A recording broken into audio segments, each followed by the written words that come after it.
ছাত্রদল ছাত্রলীগের পথে এগোচ্ছে, এক কথা জানতে চাই, এটি কি আপনি একমত? এটা ওই যে ছাত্রলীগের সাথে যারা ছিল এতদিন, ছাত্রলীগের সাথে শিখে বিভিন্ন ধরনের সাদ্দাম স্টাইলের ন্যারেটিভ শিখেছে, ক্যাম্পাস থেকে মেরে বের করেছে, হ্যাঁ, শিবিরের নামে অথবা শিবির ট্যাগ দিয়ে, এরকম ব্যাপারটা। বিএনপি কিন্তু এই অভ্যুত্থানের পরে মানে ক্ষমতায় আসার আগেই ক্ষমতায় এসেছে। আমরা যদি প্রশ্নই করেছিলাম যে আপনারা ক্যাম্পাসে ছাত্র রাজনীতি চান, কিন্তু এই মুহূর্তে ছাত্র সংসদ নির্বাচনে আপনারা বাধা হয়ে দাঁড়িয়েছেন, এটি স্পষ্ট। কেন? কোনোভাবে স্পষ্ট না। আমরা কোথাও ছাত্র সংসদ নির্বাচন নিয়ে বাধা হয়ে দাঁড়াইনি। জাহাঙ্গীরনগর বিশ্ববিদ্যালয়ে যেদিন ছাত্র সংসদ নির্বাচনে সিন্ডিকেট সভা চলছিল, ছাত্র দলের সভাপতি সেখানে গিয়ে একটি ছোট্ট কাগজ ধরিয়ে এসে ভিসিকে, জাহাঙ্গীরনগর কমিটির, এবং সেদিন কিন্তু নির্বাচনের যে তফসিল ঘোষণা হয়নি, এগুলো স্পষ্ট, গণমাধ্যমে সব আছে এগুলো। আমি আপনাকে বলছি, বিষয় হচ্ছে যারা জাতীয় নির্বাচনের আগে সংস্কার চায়, এই একই ব্যক্তিরা আবার ছাত্র সংসদ নির্বাচনে সংস্কার চায় না। ছাত্র সংসদ ইলেকশনের আগেও তো কিছু বিষয় আছে, ছোটখাটো সংস্কার থাকলেও, যে আপনি সিন্ডিকেটের মাধ্যমে ইলেকশনের অনেক গতি ত্বরান্বিত হবে, সেই সিন্ডিকেটে অনেক ফ্যাসিস্ট রয়ে গেছে। তারপরে যে আরও কিছু বিষয় রয়েছে, সেটার স্পষ্ট আমরা একটা মৌলিক সংস্কারের বিষয়, আমরা যেমন ডাকসুতে আমরা ছাত্রদল থেকে দিয়েছি যে এই সংস্কারগুলি করে আপনার মানে আমাদের পক্ষ থেকে বলা হয়েছে। সুতরাং সংস্কার যদি হয় সেটা তো সব জায়গায় হবে, সংস্কার শুধু এক জায়গায় হবে না। এইখানে আপনার সুবিধা মতো আপনি বলবেন, রাষ্ট্রে বলবেন যে না সংস্কার মানে কত দীর্ঘকাল চলবে, তারপর ইলেকশনের দিকে যান, এটা এখানেও তাদের বক্তব্য তো দ্বিচারিত রয়েছে। রাষ্ট্রে বলছেন যে সব সংস্কার এখন দরকার নেই। যারা ছাত্র সংসদ নিয়ে কথা বলতেছে তাদের চেয়ে আমাদের ছাত্র সংসদে আমাদের ইতিহাস অনেক বেশি সমৃদ্ধ। ছাত্র সংসদের মাধ্যমেই জাতীয়তাবাদী ছাত্র দল দেশের জনপ্রিয় ছাত্র সংগঠনে পরিণত হয়েছে। সুতরাং ছাত্র সংসদ না হোক এই বিষয়ে আমাদের কোন রকমের বক্তব্য নাই। আমাদের বক্তব্য হচ্ছে যে আপনি সংস্কারটা এখানেও দরকার আছে, যেসব প্রাসঙ্গিক বিষয় সংস্কার দরকার সেটা স্পষ্ট রূপরেখা আমরা দিয়েছি, সেই কাজটি আপনি করে আপনি এক সপ্তাহ মধ্যে ইলেকশন দিয়ে দেন। আমাদের কোনো ছাত্রদল ছাত্রলীগের পথে এগোচ্ছে, এক কথা জানতে চাই, এটি কি আপনি একমত? এটা ওই যে ছাত্রলীগের সাথে যারা ছিল এতদিন, ছাত্রলীগের সাথে শিখে বিভিন্ন ধরনের সাদ্দাম স্টাইলের ন্যারেটিভ শিখেছে, এটা তাদের বক্তব্য। ছাত্রদল ছাত্রলীগের পথে আগালে তো বাংলাদেশে 5ই আগস্ট পরবর্তী সময় আমাদের দ্বারা অনেকে হামলার শিকার হতো।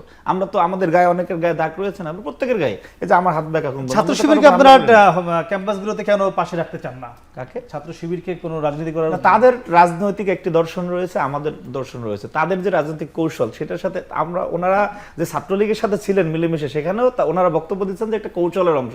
আমরা ওই ধরনের অপকৌশলের অংশীদার হতে চাই না। আমাদের আদর্শ আমাদের কাছে, ওনাদের। আপনারা ছাত্রলীগের সঙ্গে মিলেমিশে ছিলেন কেন, তার প্রশ্ন অনুযায়ী আমি জানতে চাই। না, এটা আসলে তাদের বক্তব্য আর কি। আপনি দেখেন যে একটা ক্যাম্পাসে শুধুমাত্র ঢাকা বিশ্ববিদ্যালয়ে 3000 শিক্ষার্থীকে ক্যাম্পাস থেকে মেরে বের করেছে, হ্যাঁ, শিবিরের নামে অথবা শিবির ট্যাগ দিয়ে, এরকম ব্যাপারটা। এই জন্য আমি মনে করি, এবং আপনারা দেখবেন যে প্রত্যেকটা ভিডিও ফুটেজ সব কিছু কিন্তু আছে। আমরা প্রত্যেকটা দিন মানে প্রতিটা ক্ষণে আমরা কিন্তু কখনোই আমাদের সাংগঠনিক অ্যাক্টিভিটিস বন্ধ করি নাই। আমরা রাজপথে ছিলাম, আমরা প্রত্যেকটা জায়গাতেই ছিলাম। তো এরপরেও মানে আমি মনে করি যে এটা হচ্ছে এই আদারিংয়ের রাজনীতি, আরেকটা ফ্যাসিবাদী রাজনীতি তৈরি করার জন্যই মূলত। আচ্ছা, আপনাদের মুরব্বী সংগঠন বলে যে দেখেন আবার হচ্ছে যে শিবির ট্যাগ দিয়ে, এরকম দেখবেন যে কয়েকদিন পরে অন্যান্য সাধারণ শিক্ষার্থীদের উপরে কিন্তু হামলা হয়, শুরু হয় যে শিবির দিয়ে, এরপরে কিন্তু অন্যান্য দিকে যায়। আসলে এটাই মূলত ভাইরা করতে চাচ্ছেন বলে আমাদের। জি, আপনাদের মুরব্বী সংগঠন জাতীয় নির্বাচন আরো পরে করতে চান, সংস্কারের পরে, কিন্তু আপনারা আবার ছাত্র সংসদ নির্বাচন খুব দ্রুত যাচ্ছেন, মানে এটি একটি দ্বিমুখী আচরণ না? একটা জাতীয় নির্বাচন পরে, ছাত্র সংসদ নির্বাচন আগে। এখানে কয়েকটা ব্যাপার আমরা তো ছোট করে মানে যেটা বিষয় সেটা হলো যে আসলে বাংলাদেশ মানে 24-এর রক্তের উপরে দাঁড়িয়ে আছে বাংলাদেশ। এখন শেখ হাসিনা সব ইনস্টিটিউশন ভেঙে দিয়ে গিয়েছে, যার ফলে কিন্তু কোনো ইনস্টিটিউশনের যে একটা মানে সিস্টেমেটিক ফাংশন করার কথা, এটা কিন্তু করতেছে না। তো এই জন্য এই জায়গায় কিন্তু একটা সংস্কার দরকার।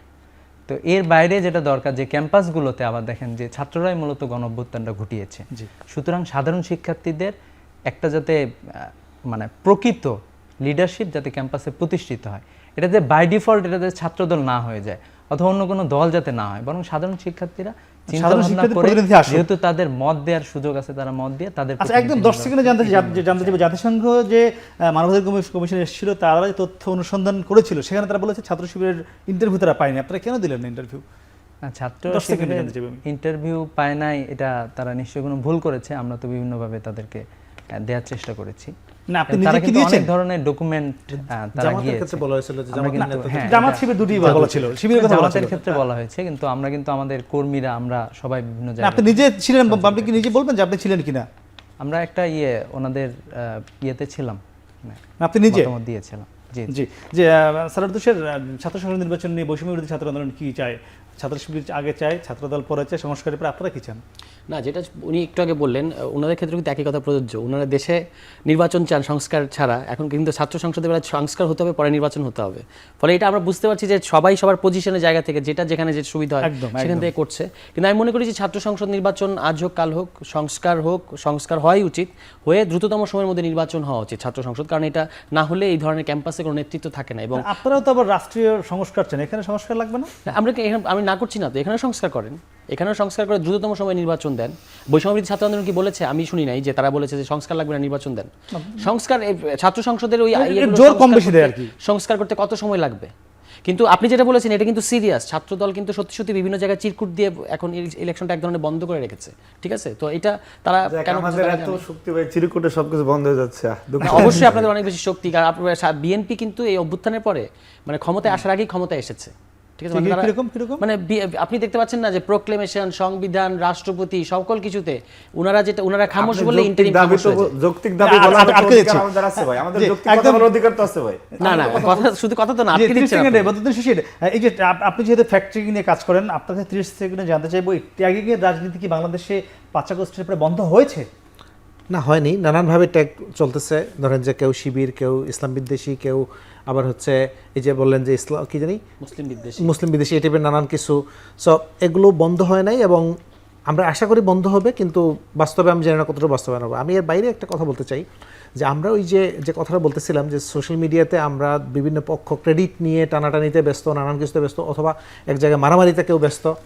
এই সময়টা, এই ঘটনাগুলো ঘটতেছে হচ্ছে আমাদের স্টুডেন্টদের, যারা ছাত্রদল হোক, শিবির হোক, বৈষম্য বিরোধী হোক, সবাই তাদের অনেকের কাছে আমরা যারা লিডাররা আছেন আপনারা, তারা যথেষ্ট পরিমাণ কাজ দিতে পারতেছেন না। আমি যেহেতু এই যে ডিসইনফরমেশন বা ফেক নিউজ কাউন্টার করার কাছে কাজ করি, so আমরা দেখি যে একটা লড়াই ধারাবাহিকভাবে চলতেছে, একটা যুদ্ধ ধারাবাহিকভাবে চলতেছে বাংলাদেশের বিরুদ্ধে, বাংলাদেশের যারা বিপ্লবের স্টেক হোল্ডার তাদের বিরুদ্ধে। যে ডিসইনফরমেশন ইন্ডিয়া থেকে, ইন্ডিয়ার বাইরে থেকে, বাংলাদেশের বাইরে থেকে, বিভিন্ন জায়গা থেকে কোঅর্ডিনেটেড ডিসইনফরমেশন ক্যাম্পেইন চলতেছে, লাখ লাখ অ্যাকাউন্ট থেকে সেগুলো এমপ্লিফাই করা হচ্ছে। আপনাদের স্টুডেন্টদেরকে, আপনাদের অ্যাক্টিভিস্টদেরকে, আপনাদের নেতাকর্মীদেরকে টুইটারে পাঠান, ওখানে ওদেরকে অ্যাক্টিভেট করেন, এবং এই যে ডিসইনফরমেশন বাংলাদেশের বিরুদ্ধে এবং চলতেছে এবং আপনাদের বিরুদ্ধে চলতেছে, ওগুলো কাউন্টার করেন। সো ওই রাস্তাঘাটে মারামারি দেশের পক্ষে হিসেবে এক হয়ে দাঁড়ায়। হ্যাঁ, যে এগুলো আপনার অনেক কমে যাবে। অসংখ্য ধন্যবাদ, কথা বলছিলেন।